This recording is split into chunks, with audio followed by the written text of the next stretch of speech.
Thank you so much for being here, Caitlin. I am so excited for our conversation today. Excellent. Me So, too. Thanks, Amanda. Appreciate you inviting me. yeah, excellent. So let's start with, could you talk about and really try to explain the concept of preconception nutrition for us? What does that mean? Like, how long before getting pregnant should people think about this? Yeah, so I guess I should say too, kind of my interest came with this just looking back on my own journey, and I think I actually did a few years before Mm, getting pregnant. Sometimes I even think, oh, I wish I would even started sooner than that, just because I think the more time you have before you get pregnant to just get yourself to a better place, the better. I guess ideally, I'd say 3 to 4 months would be ideal. And basically, with preconception nutrition, we're looking at our nutrition before we even are trying to conceive. mm, So getting the body right before you're even at that point of, hey, we want to try having a baby. mhm, So 3 to 4 months, I'd say minimum.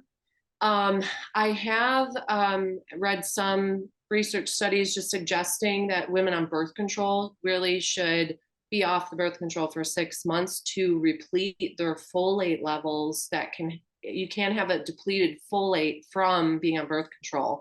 So it really does take 6 months to get those levels back up. And folate, for those of you who are like, well, what is that? It's a type of B vitamin that's really important for the baby's brain health and spine health. Folate helps close the neural tube and prevent spina bifida in the mm. baby. So when you be, let's say, meeting with your doctor, your midwife, once you're pregnant, they're probably going to talk to you about this. But I think it's good to be thinking about this before you even are pregnant, especially if you've been on birth control, because a lot of those birth control, the oral contraceptives, will deplete you of certain nutrients, including folate. Wow. So definitely, I would say 6 months, for those who've been on oral contraceptives. For those who haven't, 3 to 4 months, I think would be sufficient. Or even if, you can even do years and just be thinking about that, how much nutrition plays a role, even better to get the Yeah. body ready for that stage. Because once you're pregnant, it's harder sometimes when you're not feeling well, right? If you're already in good habits and just in the groove of it, it will make it so much easier. And then even with some of my moms who haven't, maybe are pregnant, haven't had the baby yet, I'm like, okay, you don't have yet a baby to take care of. Let's focus on nutrition now before you have a big responsibility, Yes. right? A Right now we huge can just focus change. on you. Yes. It really changes. So I just have found for my own life, this is why I said, looking back, I'm like, thank God I was in a rhythm, Yeah. because it's so much harder when you have one child or more after that, and then if you have more, you really got to be figuring out how can I get this healthy meal fast for everybody, Mhm. and just everybody in that groove. And if you do get all of your family on board as soon as possible, then it's just great for everybody. Yeah. Is it also true that the pregnancy um, takes a toll on the body? And so as much as you can get into a healthy state with your stores of nutrients like full and you just in a healthier state, does that help? Or is it more with genetics that we can have healthier babies or less issues if we're doing this detoxing, we're doing this work before even conceiving?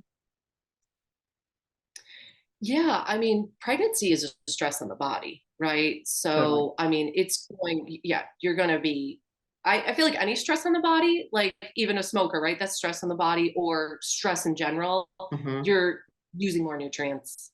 And now, obviously, you have a baby that's taking more nutrients, but yes, your body is in a state of kind of stress, really. Hmm. Not necessarily bad stress, right? Good Yeah. stress, but just a lot of the body that you need. Yeah, you need. And so that's why going into it with, let's say, depleted folate, if you were on an oral contraceptive, you're like starting yourself off in a bad place, right? Because you're Yes. already depleted. So if we're having that more processed food diet and not a lot of nutrients, and then you're going into this more stress state, it's just harder on the body I think too. Like we want to feel good. So the food we put in is a reflection then of how we're going to feel, Right. with our energy and all that. So, and energy at times with pregnancy is low, right? So if Mhm. we can do what we can at least to get through it feeling pretty good, I think that's important. Yeah. And have you So I'm seen sorry, I hope I answered your question No, there. I think you did. Yeah, that's great. Yeah, That pregnancy is it is a stressor. It's a good stressor, welcome stress, but right. it is a Yes. depleting kind of activity on the body. Makes sense. Yeah. I'm just curious, and I haven't seen research like this, but I'm not up to date with all like the nutrition research. But even if you haven't seen it printed, do you see with your practice with these people who you are able to work with them preconception to get their bodies healthier, to get their nutrition on point, do you see any correlation with less symptoms in that first trimester, whether it be the nausea or the fatigue? Do you see any kind of correlation with that or no? Yeah, I think sometimes a little less fatigue. Nausea, might still happen, but we can get through it like with some good tools. Hmm. I have a whole document I'll send any of my pregnant folks if they're having nausea, like on ideas. So some things are still probably going to happen, but it can be, I think, less, maybe not as long of a period of time too. Hmm. It's pretty short lived and they get through it. Pregnancy is still tough, period, but it doesn't seem like it's as bad of a struggle where Great. moms can at least have better energy than if they weren't, you know, eating a certain way. Right. I think that's really powerful too. So we can think of, okay, this is an ideal world and we want to have everything on point before we get pregnant. But I think thinking about that is one of the sequelae, that is one of the results of like, okay, if you can get your nutrition on point, your body's going to be healthier. And maybe you can even have, we can't make promises, but maybe you can have a smoother first trimester because physically, I know what I see with my patients or people that I work with, if they were in a great physical condition and great state before, but then they had 3 months, a really rough first trimester, they're really Mhm. starting at a different place when they hit that second trimester and you get the energy back and you start feeling better. But we can't discredit that now you've been almost bedridden, I mean, potentially I've had some patients that have had it really bad where Mhm. they're at a so they're like, oh, I can't wait to get strong again. I can't wait to get back on exercising. But in that 3 months, their ligaments are loose. They've, just so much has changed physiologically. But we have to realize that their body is a little deconditioned from all that nausea, Yeah. from all that, Yeah. Yeah. what they've been through in the first trimester. So yeah. Mhm. No, how about thinking about partners? How about, especially male, like husbands? Does any of this preconception discussion apply to them as well, or just the person carrying the baby? Absolutely. They're not getting off on this one, right? Yeah. They have to be just on board with this too. Number one, it's going to make it so much easier for that woman carrying the baby, Mhm. to have that support and someone that's willing to just make these changes together. But there's research showing that men who eat more fruits and vegetables, more leafy greens, more the legumes, which are like your lentils, beans, have a higher sperm motility and a higher sperm count. Mhm. So they play a role, right? I mean, Mhm. they've got to be involved in this too. So their nutrition is going to reflect in their sperm, just like Great. ours with our eggs. Mhm.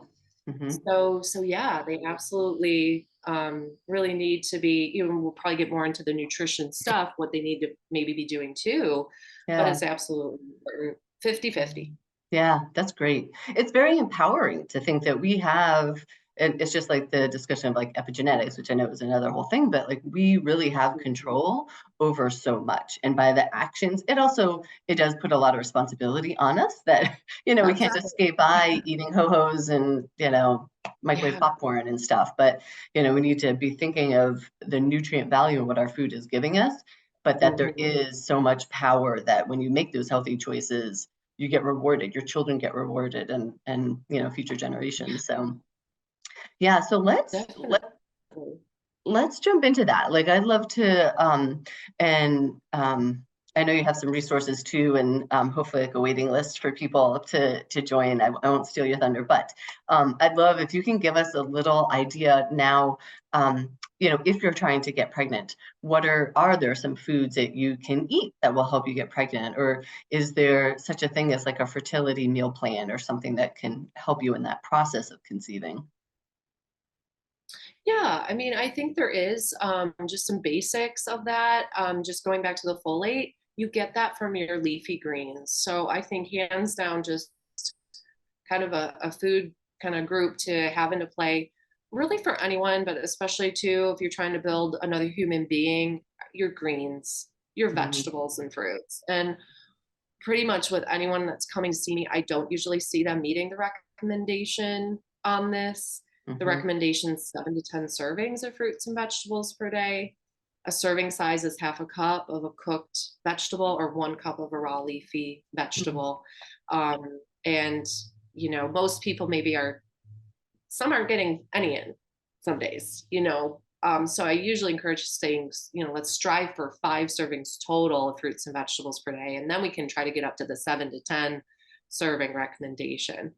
So if you can have some leafy greens in there, maybe if you can tolerate salads, fine, a nice big salad. If you do 2 cups of, let's say, raw spinach in your salad, that's 2 cups or 2 servings right there. Then if you Great. add other vegetables, right, there's more.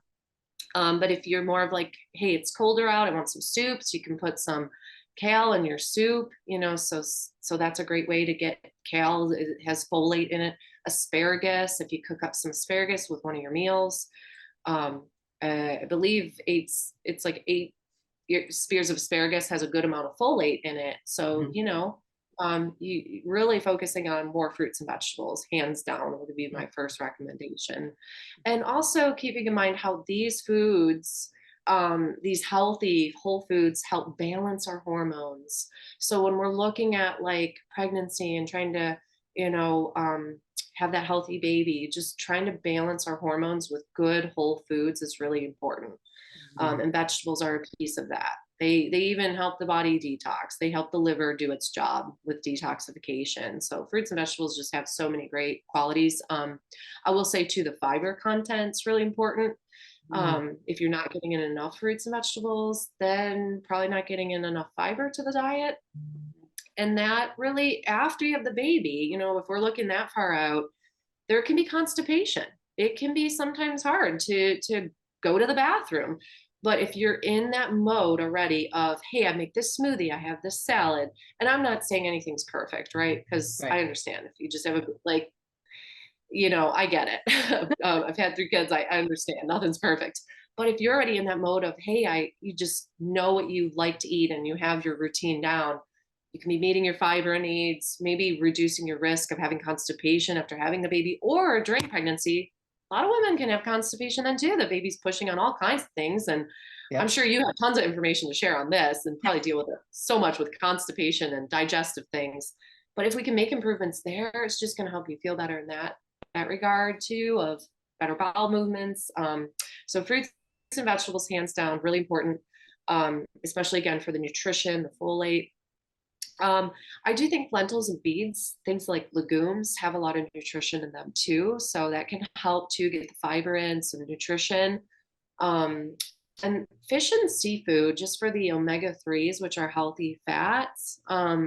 I will say, I think you can find this on the American Pregnancy Association. There's certain fish, you might not want to go for the bigger fish that can carry more mercury, but smaller fish like salmon would be good. Or if some of clients like sardines, they're very small fish. Yeah. I'm not a huge fan, but Yeah. oysters, they say oysters for the zinc. Yeah. They have a Okay. lot of zinc. So the nutrition in some of these things can be really helpful.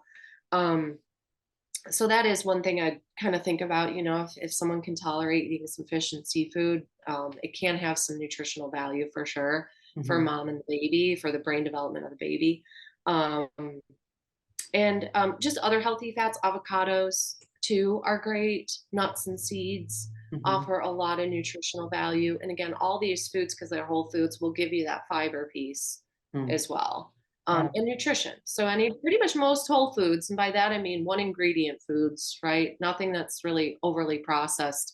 Your body's gonna recognize that better Mhm. and not have the burden of food dyes and artificial sweeteners and all of that. Mhm. So I think those are definitely some good healthy foods to incorporate Great. into the diet. And let's review just to make sure I heard you correctly. So if it's leafy greens, 1 cup is a serving. If it's cooked veggies, it's a half a cup. What about raw veggies that aren't leafy greens, like carrots and or like zucchini or something you're snacking on raw? How much would be a serving of that? Yeah. So usually like 10 baby carrots to give you Okay. an idea. I kind of think of what would fit in a 1 cup, sort Oh, of, like okay. so if you did slice up some zucchini, maybe it would be a small zucchini or something like that, Okay. So it's just the raw eyeball. veggies is the same as the greens. It's about a cup if it's raw. Exactly. Okay, good. Yes. And then do you have a preference on shake versus smoothie? No, shake versus salad. Because sometimes I am just not in the mood for salad dressing. I don't know. And so I just then some days like I have a whole week where I just make shakes and I don't eat any salads. But in my mind I'm getting the greens and the shake. Does that I always make it with fruits and veggies, in my shakes. Yeah. Is that okay? Yeah, I mean, you're still getting them in, so Hmm. if you add that spinach to your shake versus you having it at the meal, that's Hmm. totally fine. And then some people prefer more like solid food at times too, or they'll Yeah. do a combination of both of what they're in the mood for. And I Hmm. think that's a great point too, like not to feel like you have to, I feel like everybody thinks they have to have salads. Yeah. You don't have to have salads. I sometimes am like, no, I don't want a salad today. So I'll figure out a different way to get the vegetables in. So I think it is good to be flexible with like what you're in the mood for to make this last, Hmm. for ourselves instead of feeling forced, like, no, that, my, sometimes if I would give someone a meal plan, which I sometimes don't do because then people, they might not eat that certain way or they might not be in the mood for it that day. Right. I don't want them to feel like I gotta have this. Caitlin put it on the meal plan. No, Yes. you can be flexible and figure out a different way to get that serving of vegetables in. Maybe you're in the mood for those baby carrots instead, and get a different green in later. You Hmm. know. Hmm. Yeah, and especially this time of year, I love that you said putting the greens in a soup. I mean, that's awesome too. Just Hmm. the hot soup. Yeah, I love too, like green juice. So someone juicing is going to be different than smoothies just because it's going to take the fiber out. But as much as we need the fiber, as long as you're getting it in through other sources and want to do some juicing, that's fine. I even just for sake of time, I just don't juice myself. Right now we have a juicer, but Yeah. for young kids, forget it. You just let some things go. But I buy the Suja juice. That's Okay. Suja. And Hmm. not that I'm here to promote that brand by any means, but I just find it's a good. They have one that's real low in sugar, 4 grams of added sugar just from a little grapefruit, but the rest is greens.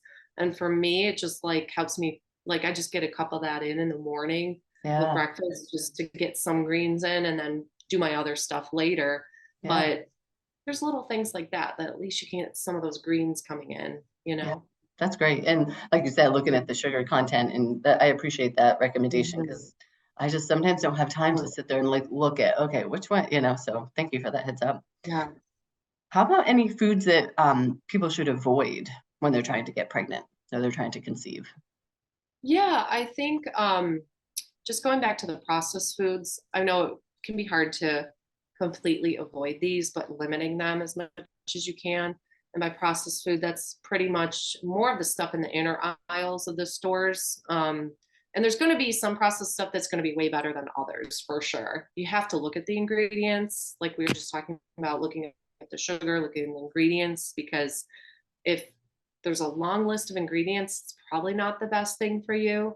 There's Hmm. probably a lot of fillers, artificial food dyes. You probably can't pronounce half of the ingredients there. That's always a bad sign to me. That don't Yeah. even spend your time trying to research them all. Just put it down and pick something else. Exactly. There's Yeah. been times where I'm like, well, let me check out these hash browns, and I'm like, they added like a vegetable oil to them that is not good for you. I'll just make Hmm. it myself, because Yeah. I'm like, they put stuff in everything. You have to look. It's Hmm. so bad now. I can't even believe what they add to foods. And so you really have to look at the ingredients because marketing is just going to persuade you to buy it, Hmm. and act like it's healthy when really it might not be. Um, Yes. so sugar really is so inflammatory for the body.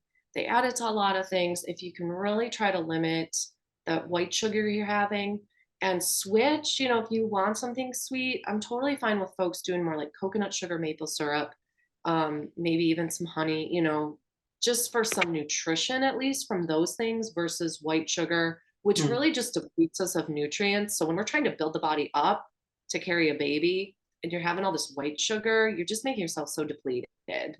I mean, I've heard that, if you, when you consume white sugar to digest it, you actually are using up magnesium. Mm. And that, is an important mineral for the Yeah. body. Yeah. So, anything you can do to avoid some of the white sugar. So again, there are better brands of things like, certain cookies. If you feel like you want some cookies, there are ones that make them with better quality ingredients and don't use white sugar. So we could go for something like that instead. Um, as far as a recommendation there, I would say to keep it to under 25 grams of white sugar a day, added sugar. Okay. That doesn't include your fruit. So fruit is fine, but added sugar is going to be sugar added to items. So let's say you normally have like some flavored oatmeal in the morning. We want to look at that because there could be 12 grams of added sugar right there.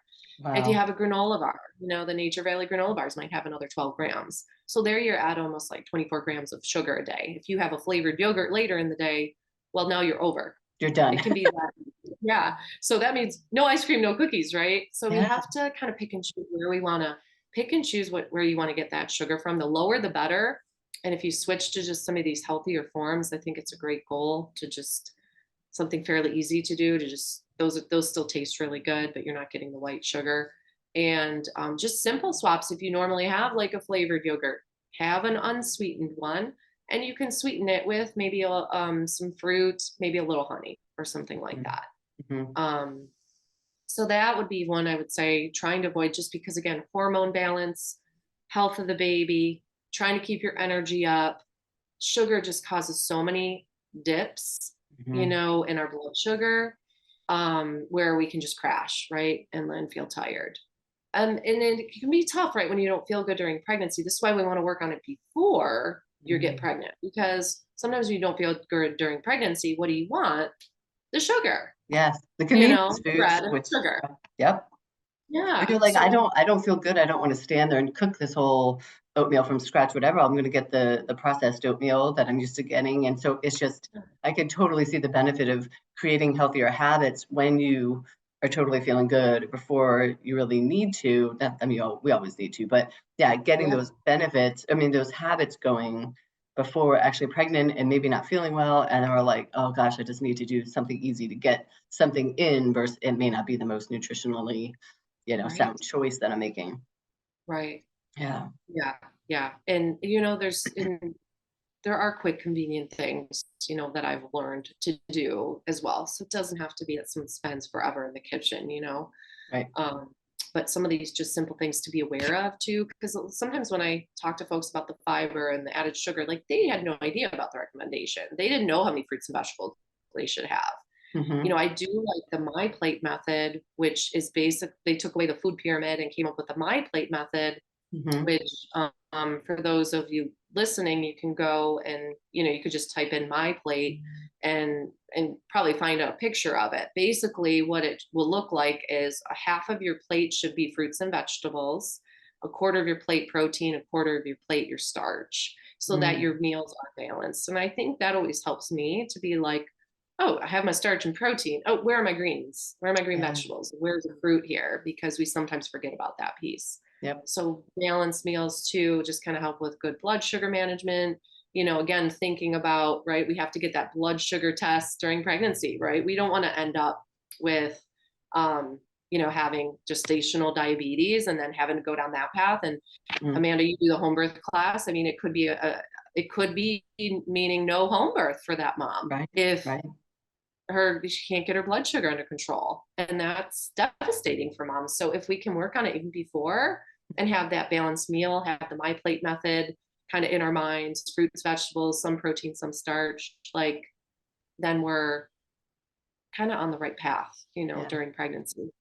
Yeah. I will say I do check some things for my folks, like dairy. Sometimes pasteurized dairy is very inflammatory for folks, so it might be something that I have them replace with other things. And I usually am not so worried about the calcium issue if we're getting in calcium from other sources. Right. So there's a couple other things sometimes with moms, like, that maybe gluten is an issue for that mom. It could be, they might just have a gluten sensitivity. And Mhm. that could be, if that's affecting them, I mean, it could be hindering the process of getting pregnant, Yep. possibly. Yep. So I like to check these things before to see if there's any like food stressors or food sensitivities that we need to replace so that we can just make sure the body is in a really good state of not having inflammation. Mhm. That makes sense. These are anti-inflammatory foods to help just the body run efficiently and have very low inflammation, hopefully no inflammation going on. Absolutely. Yeah, that makes total sense. Oh, and I just thought of, so when you say calcium, other sources, is that like your leafy greens? I mean, I don't think people think, Yeah. and this is probably from dairy industry, harping, you need milk to have calcium. We don't need milk to have calcium. So what are some other calcium sources that just leafy greens or other Yeah. veggies? Even oranges, Oh yeah. honestly, Yeah. have Okay. I believe too, like chia seeds. I want to say I have like a whole list that I give folks just Cool. so that they don't have that concern, because it always is like, well, I'm not getting in my milk. Where am I getting it from? And I will say, some of the non-dairy milks that most people are going to have a little bit of because they're not having milk, like maybe even some almond milk, they will, have some calcium added to that as well. Okay. And there is a supplement sometimes that I'll give that's very whole food based if we need to add in that calcium. I know for myself, I had to take that during third trimester Hmm. because, the baby's really they're building their bones, right? They're Hmm. taking a lot of calcium from mom. And that really helped me to not have like Charlie horses at night. Ah, That's a I needed sign that too. that Hmm. has. So that calcium support helped me a lot. And you just want to make sure it's from a good source, whole food supplement if you need something like that. Yeah, So, great. I remember, and just back to the sugar topic for a second, I remember really having my eyes open to that documentary. Is it Fed Up? Have you seen that? I think it was Katie Couric that kind of narrated it, and it was all about the hidden sugar in things. If you guys have not oh, seen Fed Up, I would watch it. And that was when we made the switch. It was just so surprising to me. But ketchup was one of the things. Thinking about kids, whether they're eating French fries or whatever they put ketchup on, the conventional ketchup that you see in the store. I won't name names, but you just look at your ketchup bottle and look at the. I mean, it is just like insane how much sugar is in there. It should be tomatoes and tomato sauce, not right. sugar. So I know now we get our ketchup from Trader Joe's because they have a really good organic brand that Oh, just really right. is low sugar, because I'm not about to be making my own ketchup, but and we're not a household that There's eats a it that brand much. too. The people are more aware of this, which is really cool. I will say there's a brand that does it with just vegetables. I can't Great. think of but even at Kroger, for Uh, those who are local, know Kroger. I mean, that's a pretty like our general grocery chain. They mhm. carry it, so you Yeah, can find these things. You don't have to be making your own ketchup, but there's one that there is some that are out there that either are organic, low sugar, or even no sugar, no added sugar at all. It's yeah, pretty awesome. great. Oh, that's so good. Easy swap. Yeah, Mm-hmm. excellent. Um, and then real quick, I remember when I was pregnant, detoxing. Detoxing, is that not good to do during pregnancy? I know we're talking preconception nutrition, but is that something we want to make sure? That's kind of why we want to do it before we get pregnant, because when we get pregnant, then we don't want to do detox. Yes, there's only so much you can really do during pregnancy, right? You don't want to be doing some heavy detoxing. That's just not good. Yeah. That's too much. It passes to the baby, So right? yeah, I mean, it could potentially, when you're detoxing, it can. good. Yeah. Mhm. Yeah, and honestly, if a mom hasn't done any of that work before and is trying to, I mean, that's just too much going on. Like trying to, yeah, it's a risk to the baby. And I think it's just not good for the mom either. There could be die off happening, and if the toxins aren't moving out, and you don't really want to start something like that at that time because you have to get all your drainage pathways open too. So you really don't want to be trying to do all that when you're pregnant already. Yeah. That's why I think like giving 6 months, get those drainage pathways open, which is your liver, your lymphatic system, your kidneys, make sure they're flushing things out really well Mhm. before you go and have, get pregnant. So you can definitely do the detox work in the before pregnancy, you know. Great. That's why we're having this call, is because that's a huge issue I see, is the toxin piece. We all are bombarded with toxins, pesticides, glyphosate. I've had women come in covered in tattoos. I mean, let's just be real about that. I'm not, nothing wrong with if you want to get a tattoo, but there can be a lot of heavy metals in the body from that. I Yeah. mean, so there's toxicity. Or hairstylists, right? I mean, they're Yeah. around a lot of chemicals. So if Hmm. we can get the body to move these toxins out, get your drainage pathways open before you even become pregnant, it's so, so important. And I look at back, like, I wish I would have even done some of the work I've done now after having kids before, but I just didn't know about some of these things. You Yeah. know what I mean? And I Yeah. did a lot, but that's why I want to help moms to know, let's do it before you get pregnant, because it's only going to mean your baby possibly could be so much healthier. Yeah. And when you have a healthy child, it can mean better sleep for the baby, better sleep for the parents. It's only going to help you. Hmm.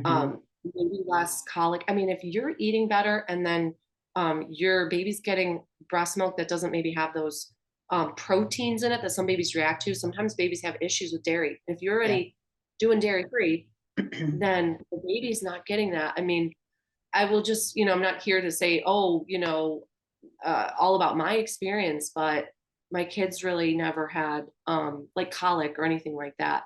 Yeah. But it was because I was eating already a certain way, Yep. you know, that it made it so much easier for me. And it breaks my heart when I see moms struggling. Like, it's like, well, they're probably reacting to some of those proteins. Yes. Um, and it's a lot on the mom to then change the diet then when they're so overwhelmed with the newborn. Yeah. You know what I mean? Hmm. So if we can do it all way before, and I know it's sometimes so hard to see that full long picture, like you're Right. just in that mind of, I just want to have a baby. But Yeah. think about if you just take a few months. One Mhm. client, I told her, just give me 6 months, six Yeah. months. That's all. Yeah. But sometimes people can't wait.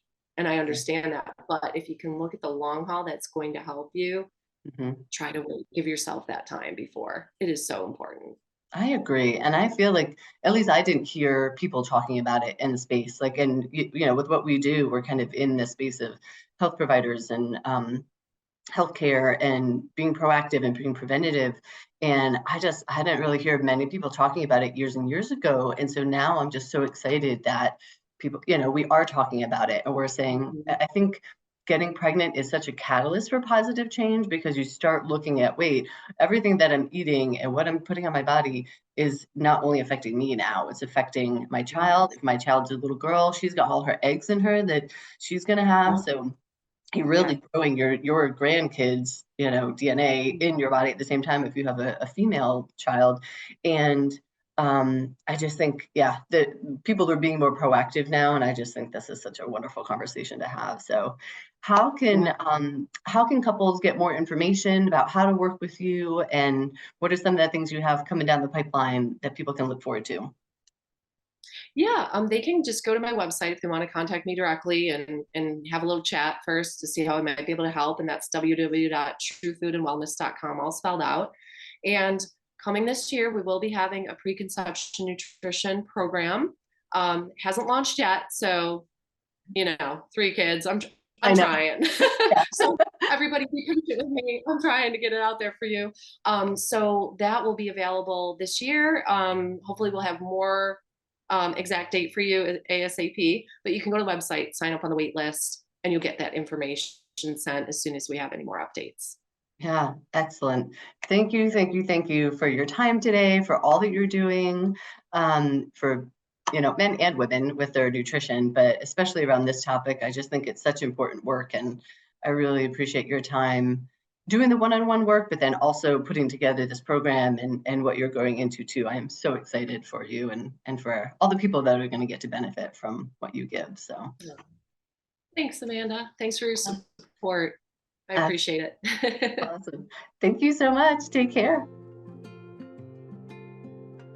Do you ever wish that you could learn the essentials of pelvic health from an experienced pelvic floor physical therapist at a fraction of the cost and from the comfort of your own home?